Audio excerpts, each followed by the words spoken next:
Olá, amigos. Vamos conversar um pouco a respeito de por que nós aceitamos a reencarnação. Lembrei-me, no momento, de que um determinado dia eu estava num jantar, num local, e uma das pessoas virou-se para mim e me questionou. O senhor não é Dr. Ricardo Bernardi? Assim, sou. O senhor escreveu alguns livros sobre reencarnação, não? Eu disse, sim. Diga-me uma coisa, o senhor acredita mesmo na reencarnação? Aí eu olhei para ele e tive a inspiração de responder, não. Aí tinha tempo, era um jantar, ele estava na frente. Aí ele ficou em silêncio, daqui a pouco ele assim, mas o senhor me deixou curioso. O senhor não acredita na reencarnação? Como é que o senhor escreveu vários livros sobre reencarnação? Eu disse, porque não acredito mesmo. Eu sei. É diferente.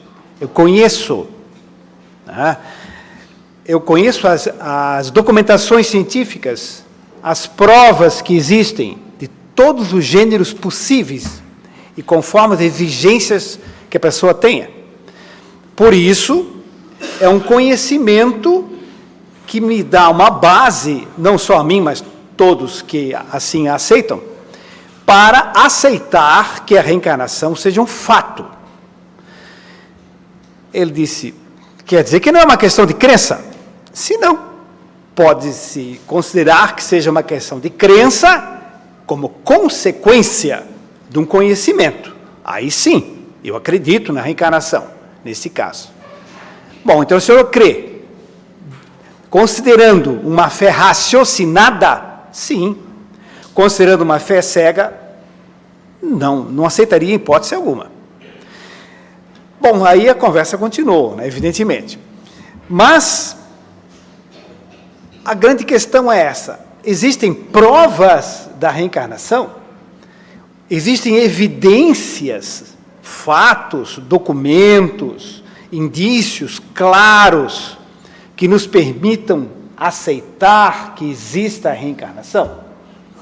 Sim, muitos. Vamos então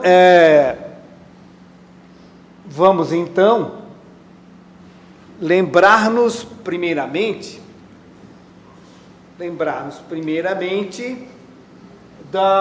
dos princípios básicos da doutrina espírita. Aqui estou precisando de alguma ajuda, que eu não estou conseguindo passar aqui, mudar os slides. Bem, quais são os princípios básicos da doutrina espírita? E por que estamos falando neles? Porque a reencarnação é um dos princípios básicos da doutrina espírita. Quais são os princípios básicos? Quais são os princípios básicos da doutrina espírita? Bem, para que nós nos consideremos espíritas, ou seja, que aceitemos a filosofia, a ciência e as consequências ético-morais ou religiosas da doutrina espírita, é fundamental que nós conheçamos e aceitemos os princípios básicos. Quais são eles? Então vejamos o seguinte. Primeiramente, Deus, é impossível alguém dizer-se espírita e dizer, não, eu não acredito em Deus, não tem como ser espírita. Só que a aceitação da existência de Deus, ela não é um dogma de fé, como nada na doutrina espírita é dogma de fé. É algo que sempre é baseado num raciocínio lógico. É claro que ninguém vai fazer uma experiência no laboratório, microscópio, e provar que Deus existe. Não é isso. Mas há que se ter um raciocínio lógico. Então, esse raciocínio lógico prende-se em dois quesitos simples. Não vamos aprofundar nisso porque não é o tema. Primeiro, é que todo efeito que existe no universo tem uma causa. Mas há quem diga, não, mas as causas são físicas, químicas, biológicas, etc. Sim, são. Mas essas causas físicas, químicas, biológicas, etc., elas são muito bem organizadas e muito inteligentes. Então, toda a estrutura do cosmos, do átomo, do microcosmo, do macrocosmo, é extremamente inteligente e organizada. O próprio surgimento da vida, a transformação dos seres, a evolução das espécies, né? Tudo isso é de uma forma crescente, evolutiva e organizada. Então, esses efeitos sugerem que haja uma causa inteligente, porque são efeitos inteligentes. Então, para nós espíritas, Deus é a causa primária de todas as coisas, de todos os efeitos. Tá?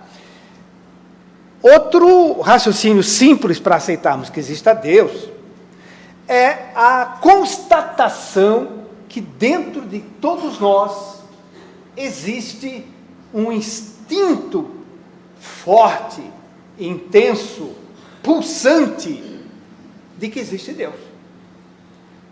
Toda a comunidade do planeta, em todos os locais, há uma necessidade psíquica de exteriorizar essa realidade. Há quem diga, mas há quem não creia. Sim, normalmente são pessoas que adquiriram um nível de inteligência, sim, e com isso são capazes de recalcar, pressionar por os porões do inconsciente esse sentimento natural e simples da conexão com o Criador. Então isso, por incrível que pareça, é um processo evolutivo. O negar a existência é um processo evolutivo. Assim como a criança é muito boazinha, aí chega numa fase, deixa de ser, para depois amadurecer.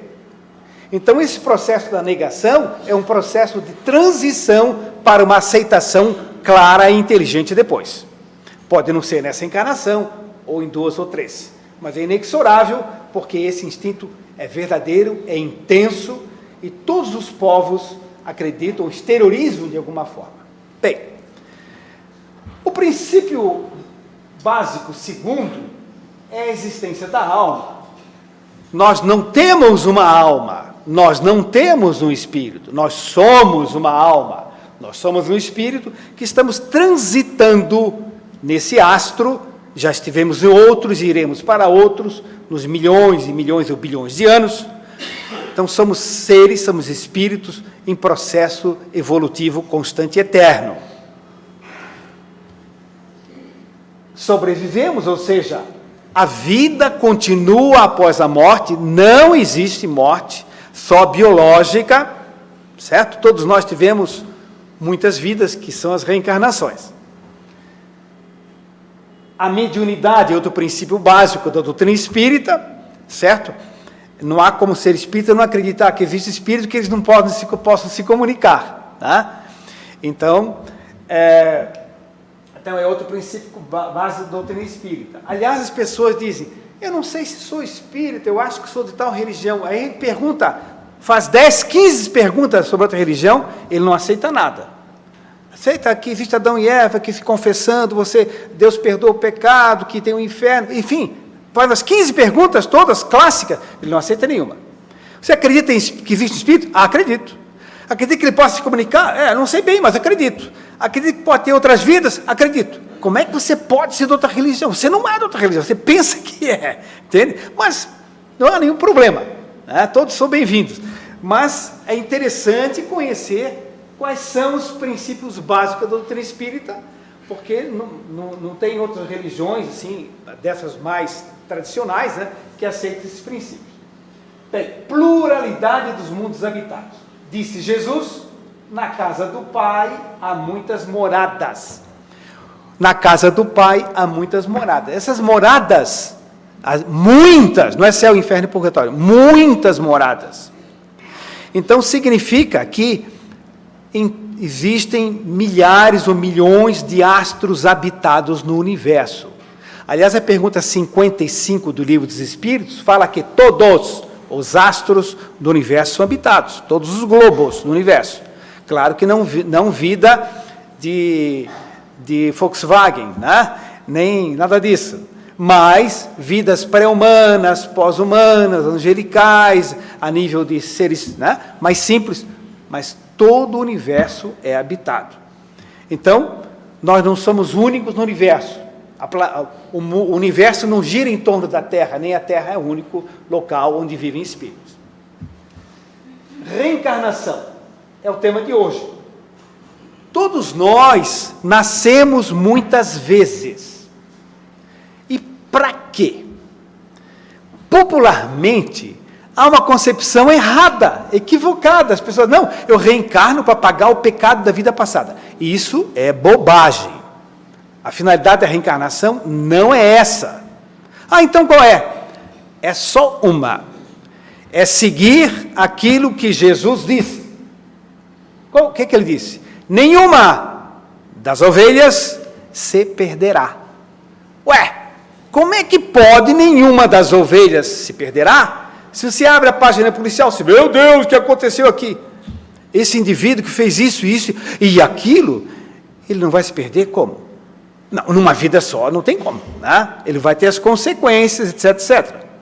Mas todos os seres terão milhares, ou milhões, ou bilhões de vidas na eternidade, e todos os seres, sem exceção, chegarão à plenitude da sabedoria e da felicidade. Alguns levam algumas centenas, milhares de anos, outros levam milhões ou bilhões de anos.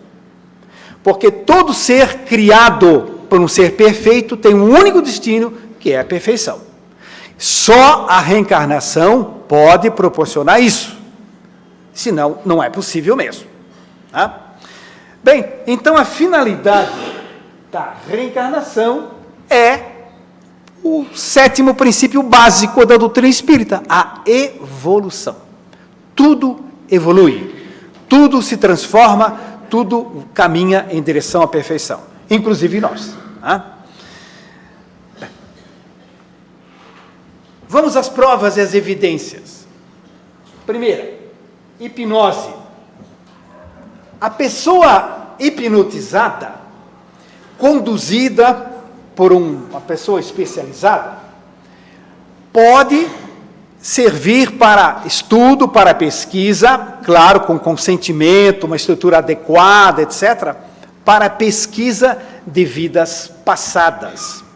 Não só pesquisa, como documentação, publicação em revistas, em livros, etc.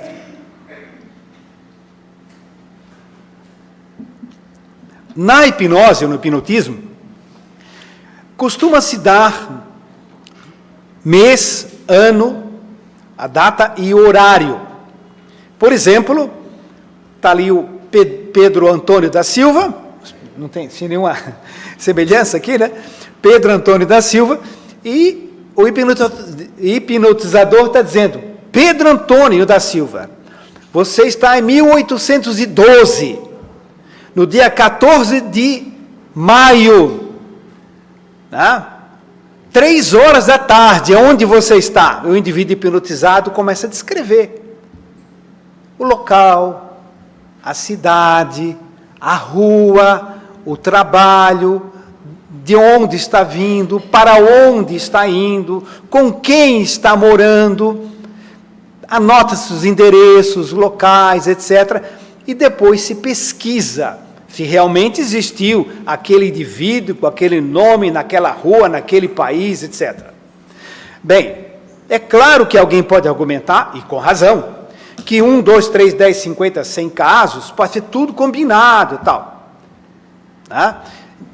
Alguém vai achar que um cientista vai perder tempo da sua vida para combinar com alguém alguma coisa.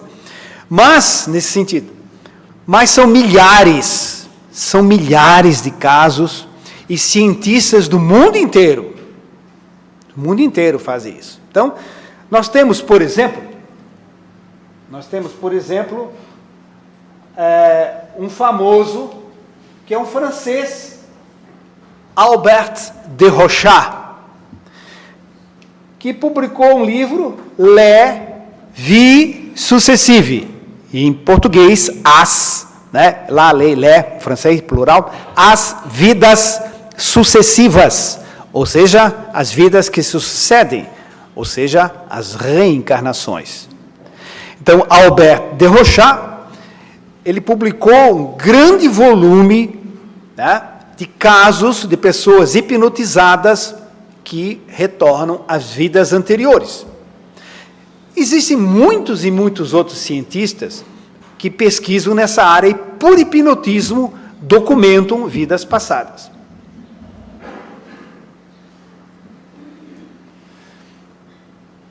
Segundo caminho de se documentar a reencarnação,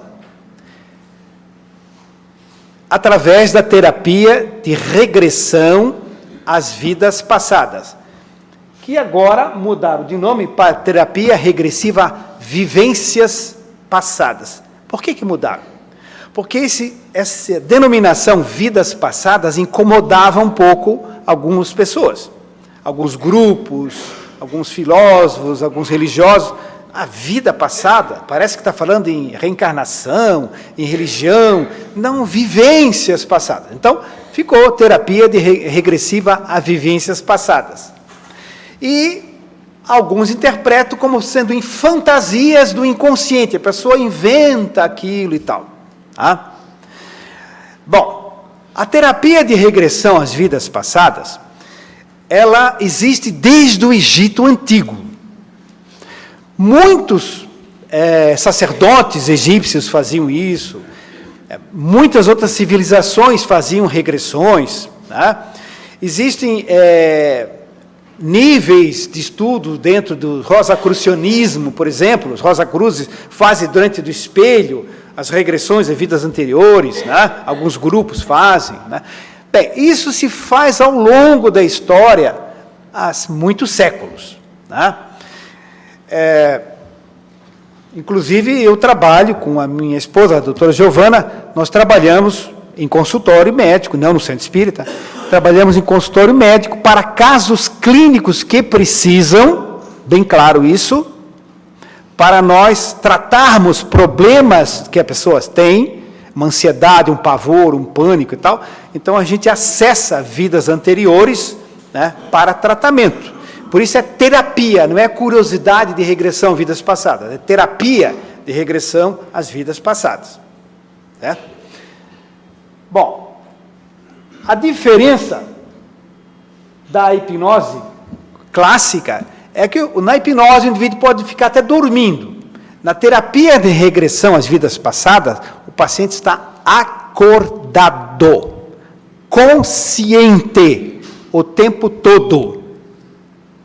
Acordado, consciente. Então é como se fosse uma hipnose superficial. Você está num ônibus, por exemplo, de repente você não está pensando em nada, então aquilo, você está num processo hipnótico. Ou está vendo a televisão, está longe, você pode estar sentindo um processo hipnótico também. Tá? Então é mais ou menos assim, uma hipnose superficial, a pessoa está ali, se ela quiser se levantar no banheiro, ela pode, não deve que vai atrapalhar, mas... Entende? Então ela está perfeitamente consciente o tempo todo. Curiosamente, quando termina a regressão, quase todos dizem a mesma coisa. Hoje em dia já não dizem mais, porque eu já falo, não vai no final dizer tal frase. A frase é a seguinte: doutor, eu acho que eu inventei isso tudo. É tudo da minha cabeça. Eu digo, é da minha que não foi. Foi da sua. Só que não é da cabeça, é lá da alma. É do inconsciente profundo. Entende? São dos arquivos profundos das suas vidas anteriores. Não pode ser uma fantasia. Disse, poxa, você é criativo, hein? Você criou toda essa história e chorou um montão de emocionado, de repente, né? Não é porque a pessoa vivencia aquilo e se impacta e tal, né? Então, as terapias de regressão às vidas passadas, elas também acessam vidas anteriores. É um outro caminho de se comprovar. Tá? Citando um caso, por exemplo, de um colega médico, que é oftalmologista, não é de Florianópolis, um colega médico oftalmologista, que sofria de uma enxaqueca desde adolescente. E fazia todos os tratamentos clássicos possíveis, e aquela enxaqueca era terrível. E num processo de terapia regressiva a vivências passadas, ou a vidas passadas, ele entre aspas, se imaginou, tá? Ele regredindo, vivenciou uma cena onde ele se viu nos Estados Unidos, tá? Caçando índios a preço de dólar para matar os índios, porque alguns colonos queriam ocupar algumas áreas e os índios estavam invadindo aquelas áreas, aquelas histórias mais complicadas que não vêm entrar em detalhe aqui, do mérito de cada lado. Mas o que importa para nós, no momento, é outra questão. Então, ele tinha esse procedimento assalariado. E o que aconteceu que um determinado dia, os índios o pegaram. Os índios o pegaram. Ele estava dormindo, acampado, eles localizaram, prenderam ele, e o que fizeram? Eles pegaram uma tira de couro, encharcaram a tira de couro e amarraram com toda a força na cabeça e o prenderam ao sol. Com a seguinte intenção: à medida que o sol causticante fosse aumentando a temperatura, aquilo ia dilatando, ia comprimindo o crânio e até a morte. O que aconteceu foi o seguinte: ele realmente desencarnou, morreu desta forma.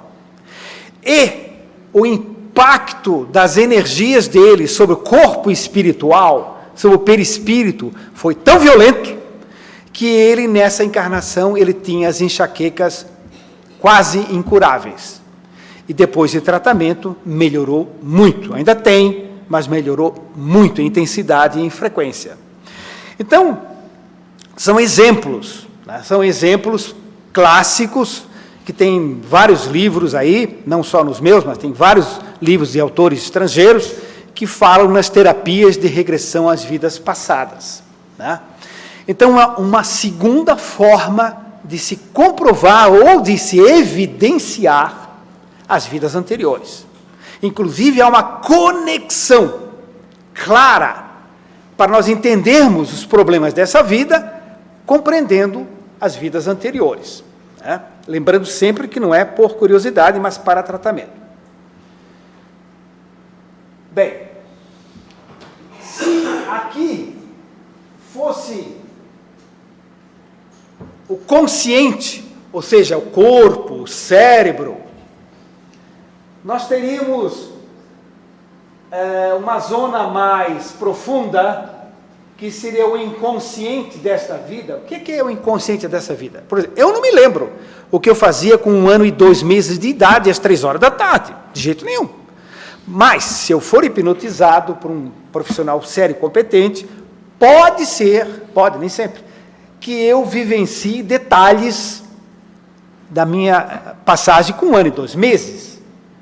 Então, está arquivado no meu inconsciente desta vida, mais superficial, certo?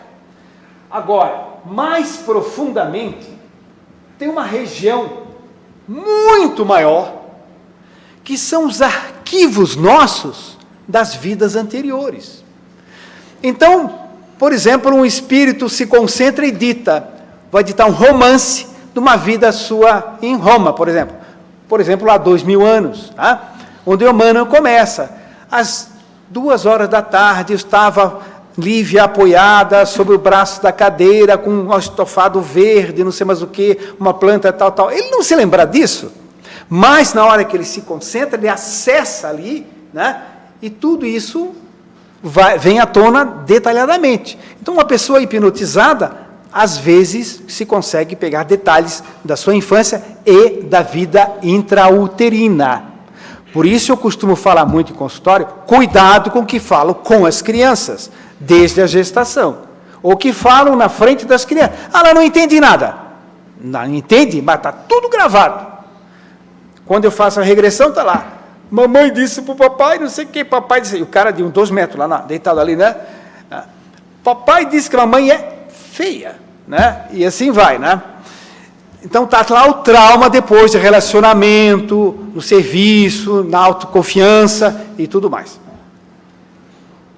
Então, e lá dentro da nossa profundidade, existe o chamado inconsciente puro, que não é tão grande assim, ele é menorzinho para nós ainda, mas é o Deus em nós, é a centelha divina, é o toque da criação, é aquilo que nos impulsiona para a felicidade e sabedoria.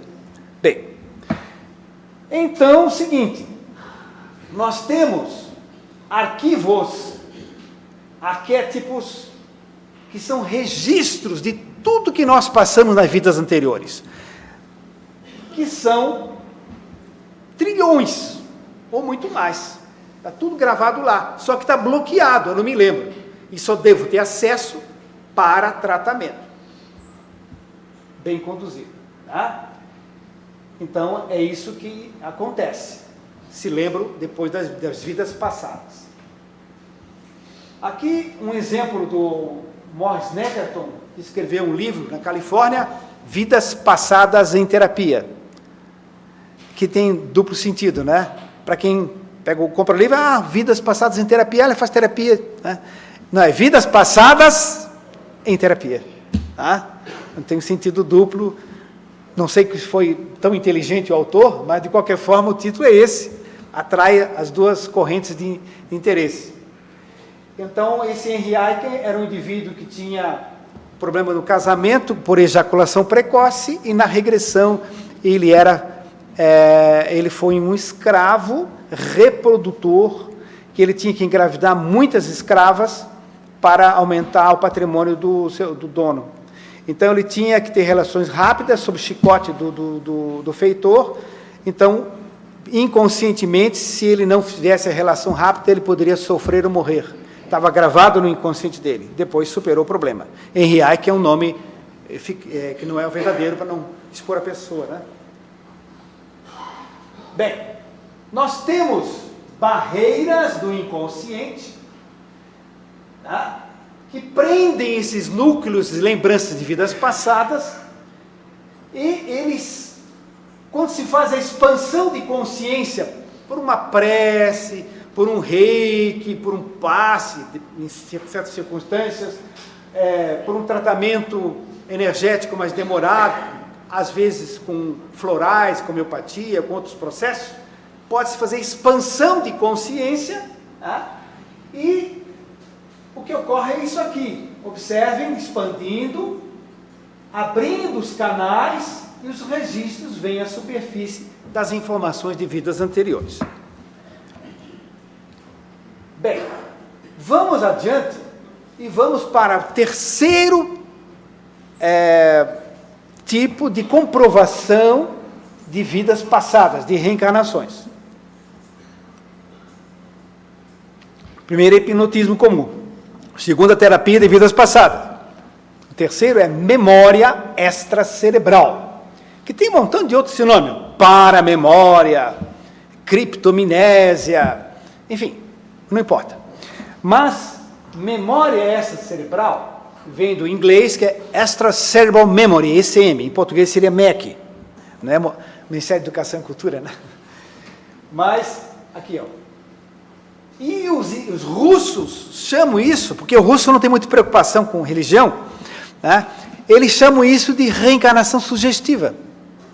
Interessante. O americano chama de criptomnésia, paramemória e outras denominações, né? As escolas americanas chamam assim, de pesquisa, e os russos dizem ser reencarnação sugestiva.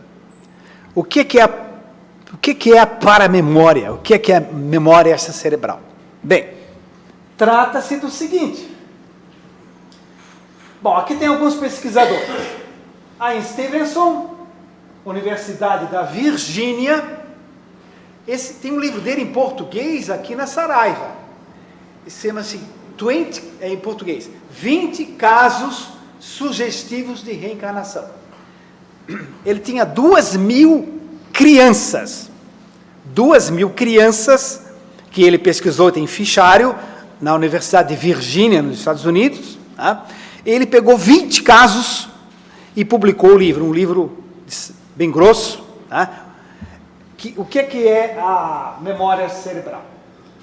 são recordações espontâneas que não é por hipnose, não é por terapia de vida passada. Nada a ver com terapia e nada a ver com hipnose. Como assim? É a criancinha que está brincando na mesa. Pai, sabia que eu já fui teu pai? Ah, filho, que bobagem é essa? Meu nome era George, você era James. A gente morava, sabe aonde? A gente morava em Riga. Um lugar que chamava-se Riga. O pai nunca fala de Riga, né? Aí o pai vai procurar no Google, tem lá Riga, Letônia, Lituânia, Estônia e tal. Achei Riga, tem. No outro dia do almoço, ele assim, pai, em Riga a gente tinha uma escola, era uma escola branca tão bonita, e começa a falar. E o pai começa a ficar preocupado. Né? E depois de um tempo ele começa a procurar psicólogo, ver que doença que a criança tem, né? Começa a buscar isso, e às vezes tem a sorte de cair num terapeuta ou num pesquisador espírita que vai explicar para ele com muito cuidado, porque se de repente ele também, né, esse profissional é louco, ou irresponsável, qualquer coisa, né, vai falar de vidas anteriores.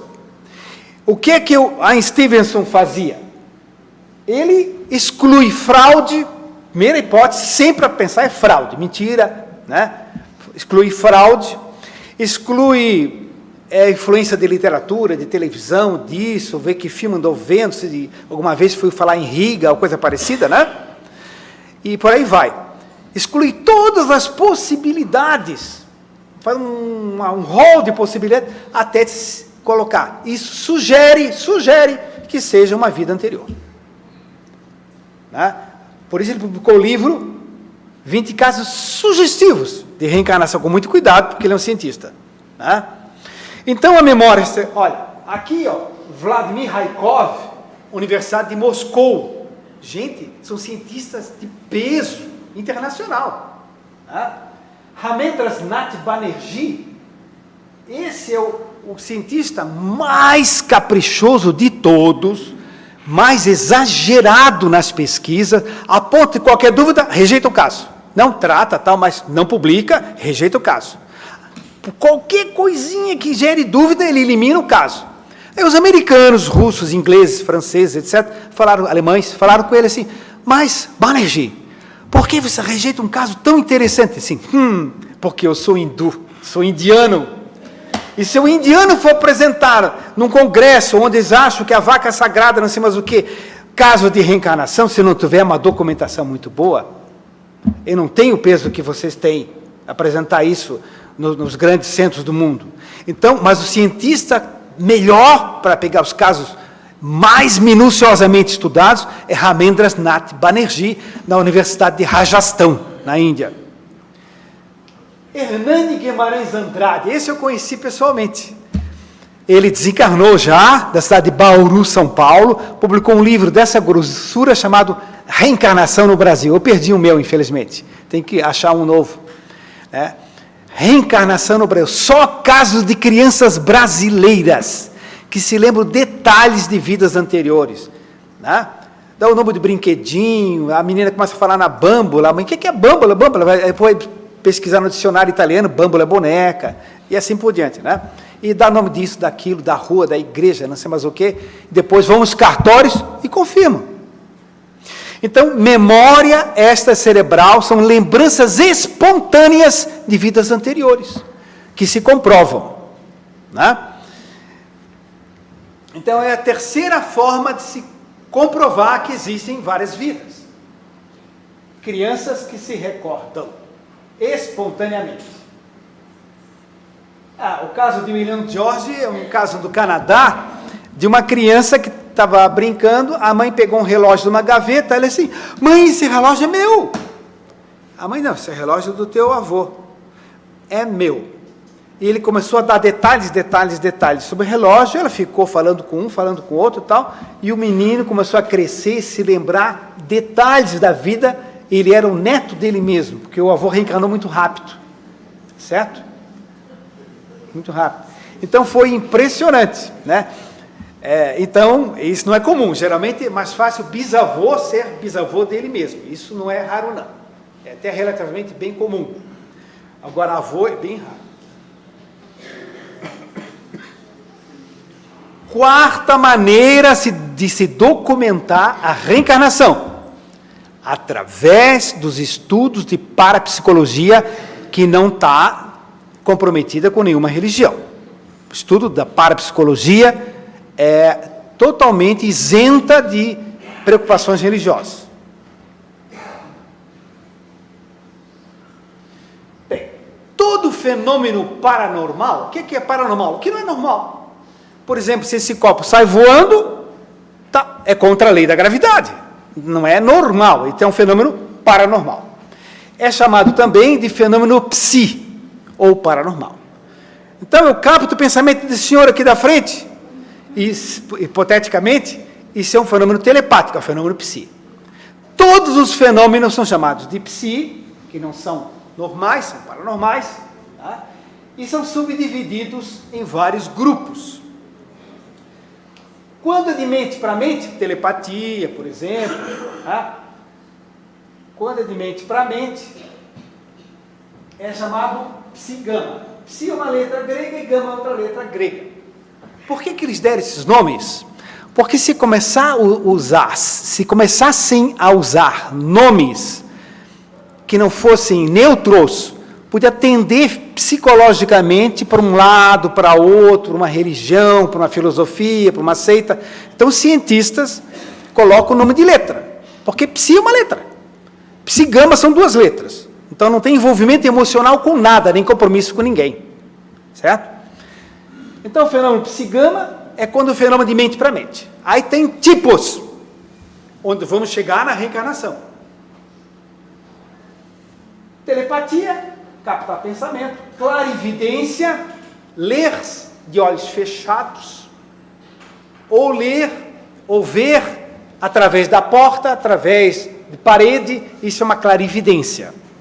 Certo? Não confunde. Tem gente que chama de, o clarividente, ele prevê. Isso é outra coisa.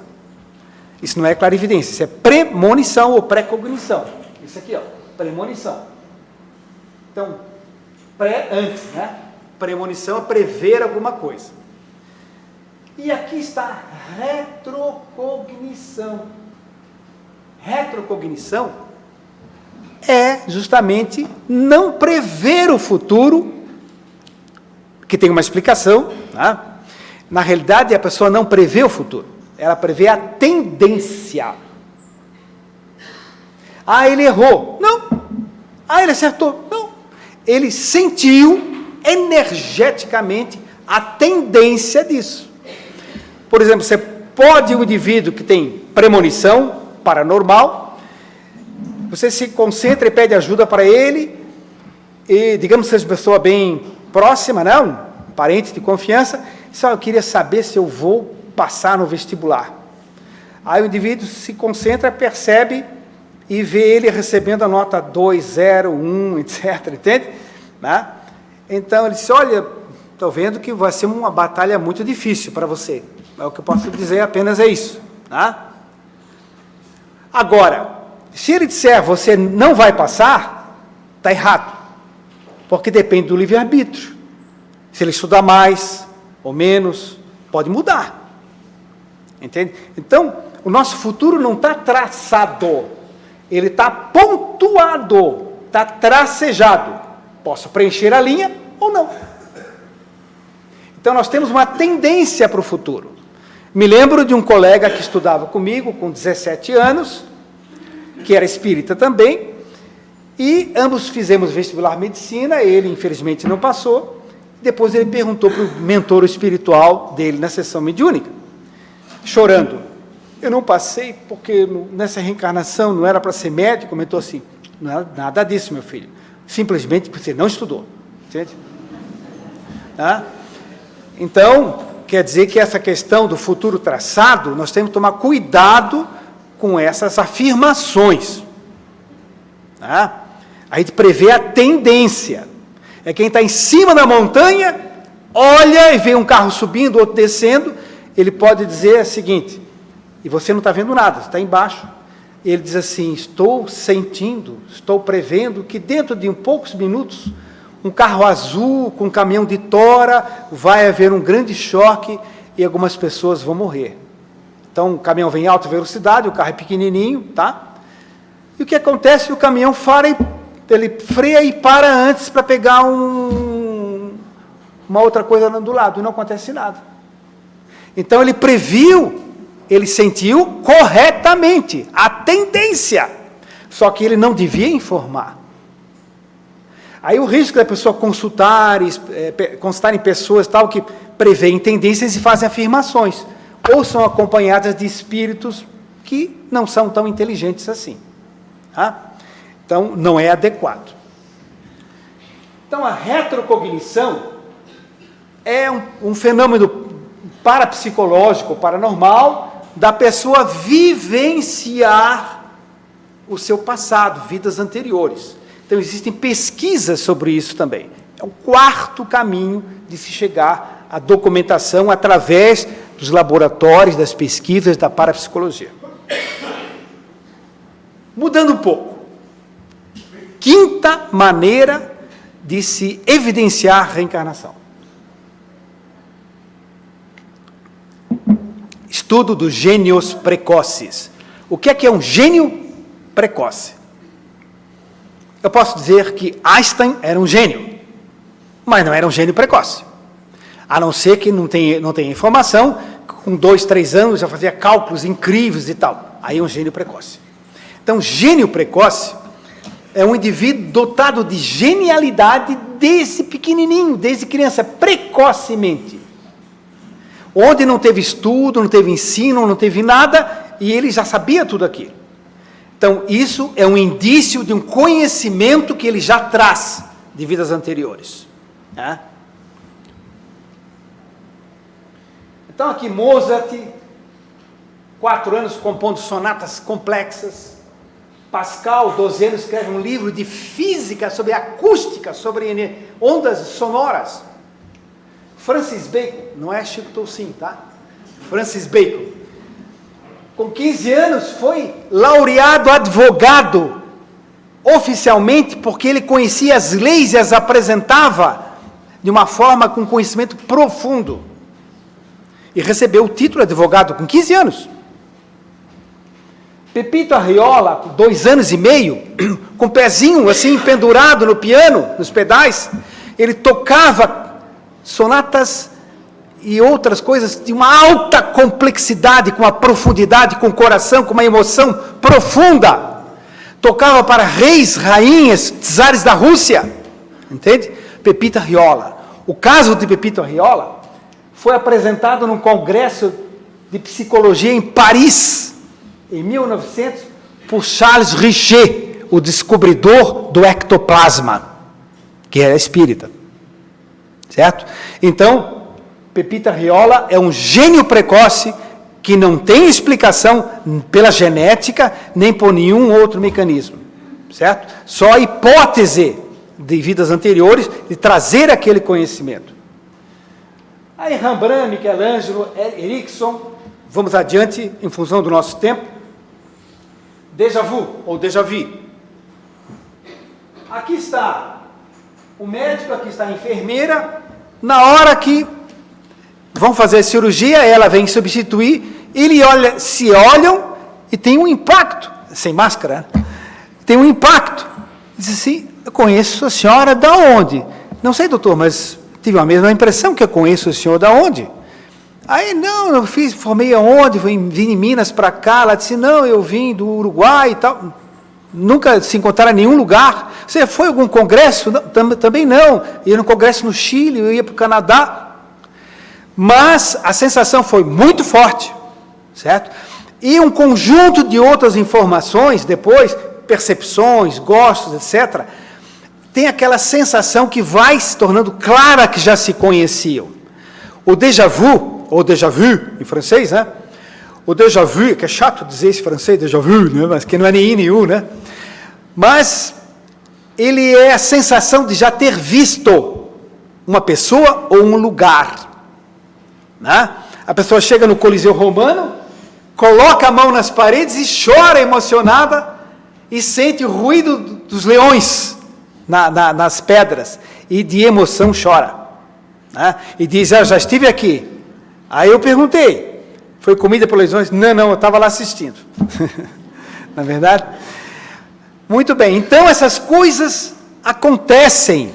Pessoas que vão aqui a Mariana, aqui no Salvador, nas cidades históricas, chegam lá e começam a chorar, diz, meu Deus, se virar a esquina vai ter isso, vai ter aquilo, vai ter uma portinha de ferro, e vai lá e começa a chorar, e tudo vai se confirmando, já tinha visto aquele lugar. Então, às vezes, os déjà vus são lembranças inconscientes de vidas anteriores e indícios para se pesquisar as vidas anteriores. Embora nem todos os déjà vus sejam. Bom, déjà aimé é a sensação de já ter amado alguém, já ter entendido, escutado alguma coisa, já ter experimentado aquele gosto, de já ter lido, sentido ou visto. Né? Isso é um assunto separado. Mas vamos adiante. Existe o falso déjà vu, o falso déjaísmo. É mentira, ilusão, patologia, intoxicação, cansaço, tomar uma droga, né? Tudo isso tem que ser esclarecido e excluído. Mas há déjà vus que são profundamente emocionantes, sugerindo vidas passadas. Tá? Eu vou pular isso aqui porque não interessa para a gente. Isso aí não vai dar tempo também. 7ª maneira de se documentar a reencarnação. Informações espirituais. Informações dos espíritos. Que falam, avisam que eu vou reencarnar. Né? Dão essa informação. Eu tenho um parente que estava numa sessão mediúnica, de repente, na sessão mediúnica, se comunica o avô dele que tinha falecido, pessoa bem próxima a minha, né? Esse amigo, e o avô dele se comunicou e disse, olha fulano, digamos que seja Alfredo, né? Olha Alfredo, meu neto querido, etc., eu vim informar que vou reencarnar como seu filho, e depois se despede e tal. Aí, depois Alfredo casa e diz para, Alfredinha, né? Diz para a mulher dele, diz o seguinte, olha, a gente vai ter um filho e vai ser meu avô. Aí ela engravida ele, porque o avô, isso, porque meu avô, aquilo. Chega na sessão mediúnica, o avô chega e diz assim, meu neto, eu não falei que eu sou o primeiro. Ele assim, não. E para que você energeticamente não impregne o inconsciente desta criança de uma forma negativa, você vai saber por quê? Não pode ficar pensando que sou eu. Fique calmo, eu serei o terceiro da fila. Ele disse, fila? Eles tiveram 4 filhos, né? E ele foi o terceiro, realmente. Veio uma menina, depois ele teve, o casal Alfredo e Alfredinha lá, né? Tiveram lá o terceiro filho, que foi ele. E reconheceram uma série de coisas. Pedia isso, que era brincar daquilo, que era não sei mais o que e tal. Então eles foram durante a vida acompanhando os detalhes, né? Lembrando sempre a personalidade do avô.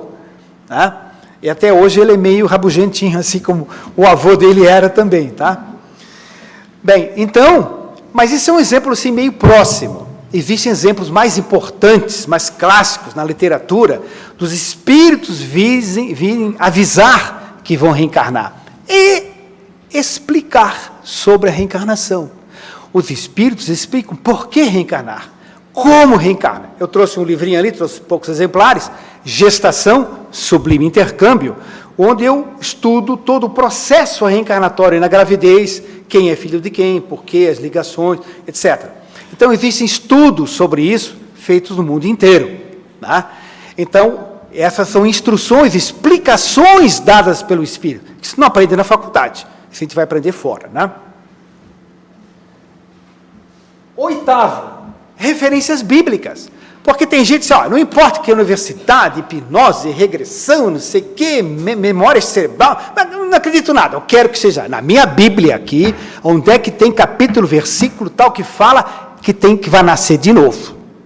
Mas está cheio, tem bastante lugar. Aqui alguns exemplos. Mateus capítulo 17, versículo 10 a 14. aquela conversa de Jesus com os apóstolos, né? Onde eles perguntaram: mestre, não foi dito que Elias havia de vir de novo? Olha só, havia de vir de novo. Ao que ele respondeu: em verdade, vos digo que ele veio, e vós não o conhecestes. E completa no versículo 14. E os discípulos entenderam então que ele falava de João Batista. Só que as Bíblias atuais, modernas, antes desse parágrafo, tem uma coisa acrescentada pela editora, que diz o seguinte: João Batista no papel de Elias. Jesus não disse nada disso. Isso, inclusive, não está nos versículos. Tá, entre um espaço e outro, escreveram ali, ó, João Batista no papel de Elias. Aí a pessoa, João Batista no papel de Elias. E aí não desenvolve o interesse para essa questão. Mas está ali, claro. Outros, não vamos citar um montão agora, mas umas 3 aqui para Marcos, capítulo 8, versículo 27 e 28. Aí é o contrário. Aí Jesus pergunta para os discípulos: quem dizem os homens que eu sou? Que pergunta estranha, né? Aí os discípulos dizem uns que tu és Elias, outros dizem que és Jeremias, ou algum dos profetas. Ficaram todos loucos? O que é que eles estavam dizendo? Eles estavam dizendo que alguns diziam que ele era a, entre parênteses, reencarnação de Jeremias ou de Elias, etc. Aqui Jesus depois esclarece que não. Mas vejam que eles conversavam normalmente sobre isso. Não é um conhecimento trazido pelo Espiritismo. Tá? Isso é milenar, muito antes de Jesus, mas dentro da própria Bíblia cristã, existem inúmeras referências de Jesus falando, dos discípulos perguntando, etc. Né? E João, então, três evangelistas diferentes nós escolhemos aqui, né? Capítulo 3, 1 a 20. Aquela célebre conversa de Jesus com Nicodemos, né? Onde Nicodemos pergunta: o que é necessário para conhecer o reino dos céus, né? Aí, chegar ao reino dos céus. Aí Jesus disse: em verdade, vos digo que é necessário nascer de novo. Aí não está escrito na Bíblia, mas eu imagino que o Nicodemos deve ter coçado assim: como? Nascer de novo, né? Aí ele pergunta para Jesus: como pode um homem já velho voltar para o ventre de sua mãe? Que entendeu perfeitamente que era nascer, né? Não. Aí Jesus deve ter dado um sorriso, que também não está na Bíblia, né? Deve ter dado um sorriso e disse assim: em verdade vos digo que é necessário renascer da água e do Espírito. Água em simbologia hebraica quer dizer matéria, Espírito. Em simbologia hebraica é isso. Tanto é que tem, e das águas saíram os pássaros, das águas, entende? Os seres vivos se formando da matéria primitiva. Então está lá. Só que assim está na tradução de Osterwalde, a tradução mais clássica. É necessário renascer da água do Espírito. Aí passando-se os séculos, não tinha nem imprensa naquela época, né? Era anotado em couro e tudo mais, papiros e coisas assim, anotado em papéis, o que Jesus teria falado. Aí depois de alguns séculos, tem uma tradução diferente. É necessário renascer da água e do Santo Espírito. Perdeu sentido. É a tradução de Le Mestre de Sacy. Passa-se algum tempo, tem uma outra tradução que alterou, invertendo o Santo Espírito. É necessário renascer da água e do Espírito Santo. Aí virou batismo.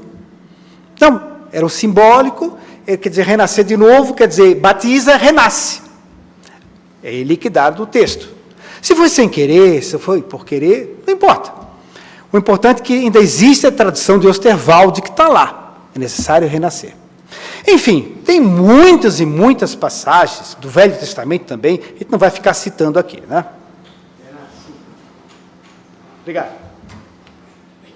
Bom, então aqui, oitavo caminho para se documentar a reencarnação.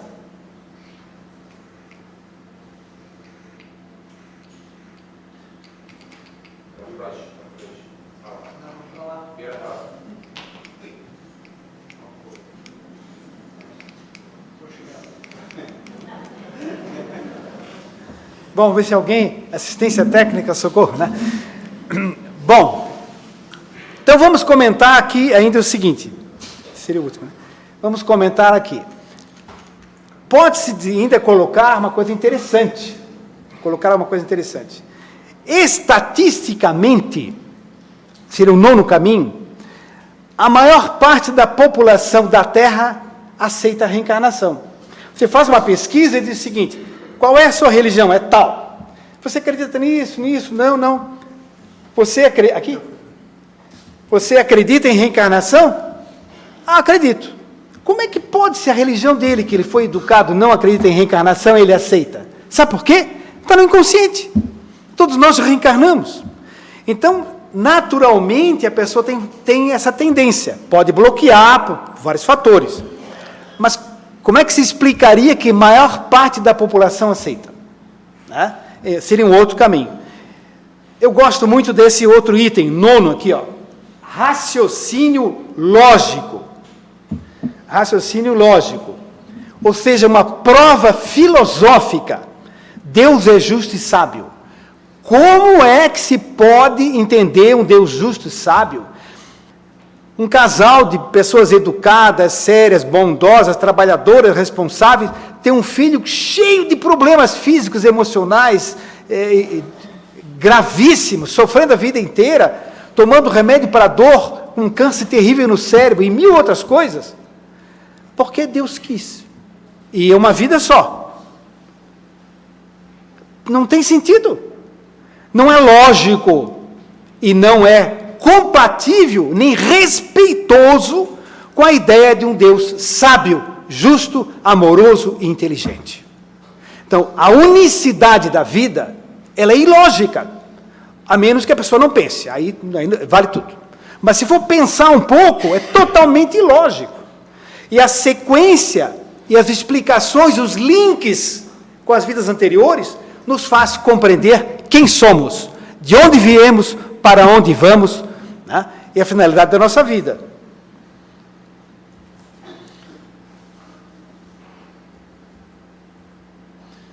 Estatística, já comentamos. 11, né? A 11ª, dizia a minha netinha que é a 11ª, né? A 11ª é o 11º caminho de se comprovar, de se estudar a reencarnação. Gente, está na história de todos os povos, essa questão da reencarnação. É multimilenar. Egípcios primitivos, né? Está lá. Egípcios primitivos, gregos, Sócrates, Platão, enfim. Todos os povos, eu vou voltar aqui, ó. O hinduísmo, o budismo, o islamismo, os islamitas, os maometanos, os muçulmanos, não são reencarnacionistas em 99%. Mas eu já fiz palestra para muçulmano em Taquira. Taquira é uma espécie de um templo muçulmano para iniciados esotéricos muçulmanos. Eu tive que fazer descalço, aquela questão toda, né? Depois não achava o sapato no final. Mas, então, é o seguinte,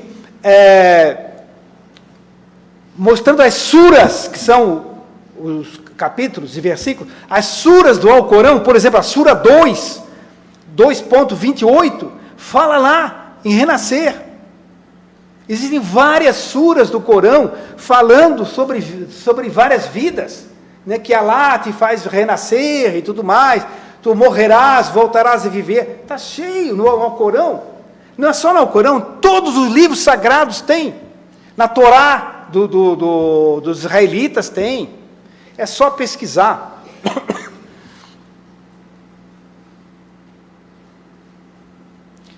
Teorema de Pitágoras. Olha aqui. Quando perguntaram para Pitágoras, um aluno dele perguntou, estamos quase terminando, né?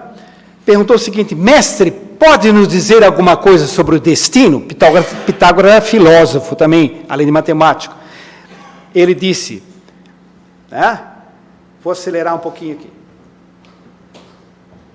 Assim como a hipotenusa do triângulo retângulo, assim é o destino.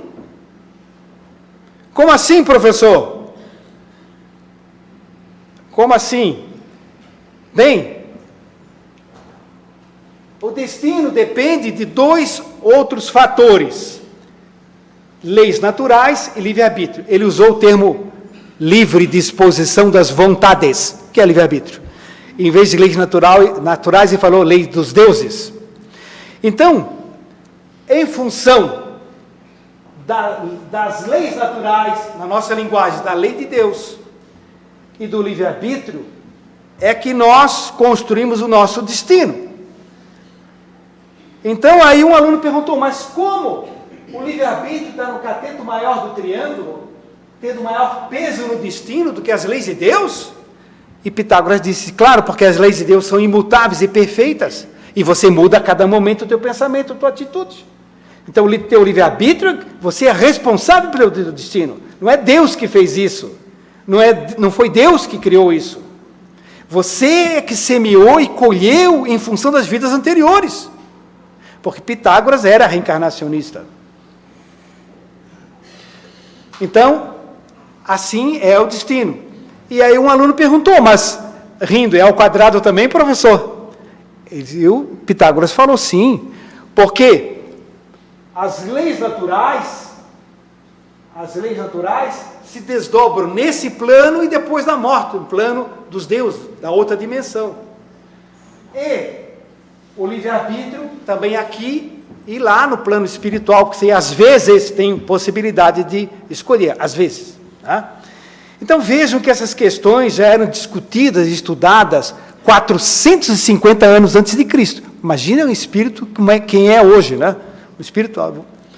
Bem, há quem diga que as lembranças de vidas passadas são fantasias do inconsciente. Eu diria o seguinte: Papai Noel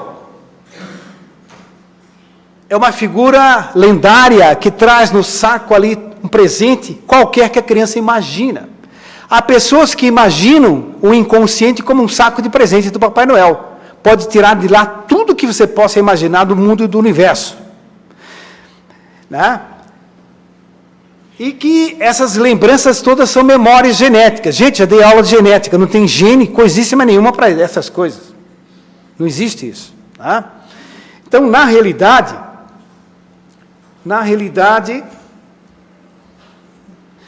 essa outra coisa que fala é captação do inconsciente coletivo. Né? Você capta do inconsciente coletivo. Tudo que existe está aí, a pessoa capta as informações. Tá? É muito mais complicado aceitar isso, muito menos lógico, do que aceitar a reencarnação. Né?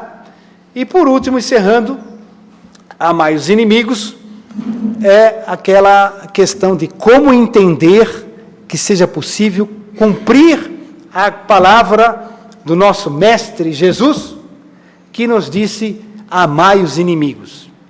Uma vida só é impossível. Só mesmo pelo esquecimento do passado, pela anestesia do passado, pelo processo da reencarnação no nosso lar, de inimigos do passado, que nós acalentamos, amamos, amparamos, perdoamos e até amamos. Ninguém está dizendo que todo filho nosso não foi nosso inimigo, absolutamente não é verdade. Mas ocasionalmente são filhos muito difíceis. E eles nos acham pais muito difíceis. Então, mas é a grande oportunidade de se cumprir um mandamento difícil como esse, que é um mandamento no sentido simbólico, né? De como amar um inimigo, só mesmo através das múltiplas vidas, e por isso muitas vezes nós precisamos realmente esquecer o nosso passado e só trazê-lo à tona por um processo bem orientado, terapêutico, com uma supervisão espiritual. Meus amigos, então, sobre provas da reencarnação nesse tempo, é o que nós podemos trazer, essas 10, 11 maneiras de se documentar filosoficamente, religiosamente, cientificamente, a questão das vidas passadas. Portanto, não devemos crer, devemos conhecer, saber e embasar nesse raciocínio uma fé verdadeira, límpida, clara e resistente a qualquer questionamento, porque nós temos confiança naquilo que nós estamos acreditando. Muito obrigado a todos.